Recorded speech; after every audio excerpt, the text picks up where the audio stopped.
Diploma o diskarte, ano nga ba yung mahalaga? Guys, we need to understand to ourselves na lahat ng tao dito sa mundo may iba't ibang point of view, may iba't ibang opinion, may iba't ibang world view kung ano ba talaga yung nakakabuti para sa kanila. Kung ang okay sa kanila, diskarte, magdiskarte sila. Kung ang okay naman sa'yo, diploma, magdiploma ka.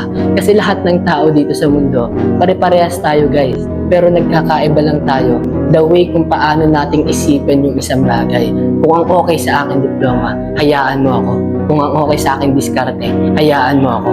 Don't bash other people kasi kung yung talaga yung gusto nila, it's out of our control.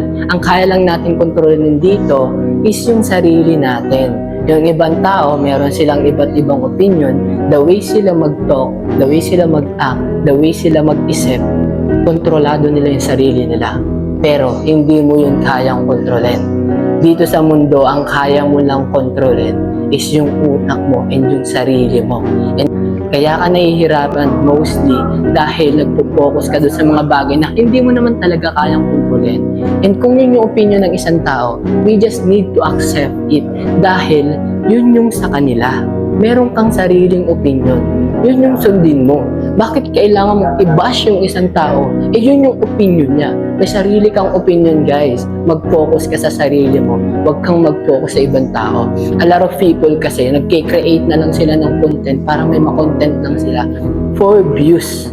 Guys, for views. Binabash nila yung ibang tao na bakit diploma yung pinili niya? Bakit diskarte yung pinili niya? For views na lang binabash nila, critic nila, di ba? So mag-focus ka lang sa sarili mo. Kung diskarte gusto mo, mag-diskarte ka. Kung diploma yung gusto mo, mag-diploma ka. We just need to accept kung ano man yung opinion ng isang tao. And kung ano man yung opinion mo, I accept it and I-accept din namin yan. Kasi hindi ka namin kayang kontrolin. And hindi mo rin ako kayang kontrolin. And hindi mo rin kayang kontrolin yung ibang tao. Kung ano man yung gusto nila, hayaan mo sila. Mag-focus ka sa sarili mo.